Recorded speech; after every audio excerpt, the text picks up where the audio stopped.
തിരുവനന്തപുരം നെടുമങ്ങാട് കോടതിയിൽ ഇന്ന് വൈകിട്ടാണ് നാടകീയ സംഭവങ്ങൾ. കാപ്പ നിയമലംഘനം നടത്തിയ കേസിൽ ജാമ്യമെടുക്കാനെത്തിയതാണ് പ്രതി സായി കൃഷ്ണ. കോടതി ജാമ്യം അനുവദിച്ചു. ബോണ്ടിൽ ഒപ്പിടാൻ കോടതി മുറിയിൽ അഭിഭാഷകനൊപ്പം നിൽക്കുമ്പോഴാണ് വട്ടിയൂർക്കാവ് പോലീസ് മഫ്റ്റിയിലെത്തി പ്രതിയെ പൊക്കിയത്. കയ്യിൽ വിലങ്ങണിയിച്ച് ബലമായി ജീപ്പിലേക്ക് കൊണ്ടുപോയി.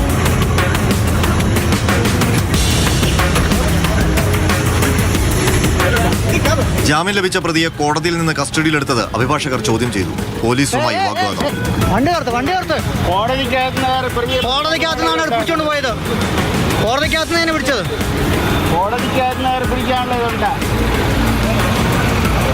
ഒടുവിൽ പുലിവാലാകുമെന്ന് കണ്ടതോടെ പോലീസ് പ്രതിയെ തിരികെ കോടതിയിൽ കൊണ്ടുവിട്ടു.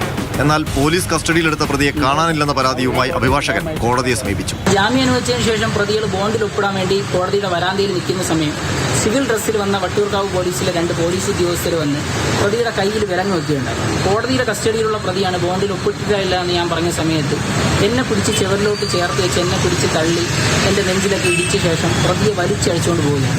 കേട്ടാൽ അറയ്ക്കുന്ന രീതിയിലുള്ള ചീത്തയാണ് എന്നെ വിളിച്ചത്. ഇത് ചോദ്യം ചെയ്ത് ഞാൻ ഈ പ്രതിയുടെ കൂടെ ബാക്കേ കൂടെ പിറകെ പോവുകയാണ്. പോകുന്ന സമയത്ത് ജീപ്പിൽ നോക്കിയപ്പോൾ വട്ടിയൂർക്കാവ് SHO അടക്കം 6ഓളം പോലീസുകാരാണ്. അവരെടുത്ത് ചോദ്യം ചെയ്ത് പ്രതി എന്തിനാണ് അറസ്റ്റ് ചെയ്ത് കൊണ്ടുവന്നതെന്ന് ചോദിച്ചപ്പോഴും എന്നെ മാരകമായി ചീത്ത വിളിക്കുന്ന അവസ്ഥയാണ് ഉണ്ടായത്. കസ്റ്റഡിയിലെടുത്ത പ്രതിയുടെ അറസ്റ്റ് വട്ടിയൂർക്കാവ് പോലീസ് രേഖപ്പെടുത്തിയില്ല. വിലങ്ങ് വെച്ച് കസ്റ്റഡിയിലെടുത്ത പ്രതിയെ പിന്നീട് രേഖകളില്ലാതെ ഇറക്കി വിട്ട് തടിയൂരാനാണ് പോലീസ് ശ്രമിച്ചത്. ഇതാണ് വട്ടിയൂർക്കാവ് പോലീസിന് പൊല്ലാപ്പായിരിക്കുന്നത്. നെടുമങ്ങാട് 2ാം ക്ലാസ് സ്പെഷ്യൽ മജിസ്ട്രേറ്റ് പോലീസിനോട് റിപ്പോർട്ട് ആവശ്യപ്പെട്ടിട്ടുണ്ട്. തിങ്കളാഴ്ച റിപ്പോർട്ട് നൽകുമെന്ന് വട്ടിയൂർക്കാവ് പോലീസ് അറിയിച്ചു. പ്രതിയെ അറസ്റ്റ് ചെയ്തിട്ടില്ലെന്നും കോടതി വളപ്പിൽ തന്നെ വിട്ടയച്ചുവെന്നുമാണ് വട്ടിയൂർക്കാവ് SHO മാതൃഭൂമി ന്യൂസിനോട് പറഞ്ഞത്.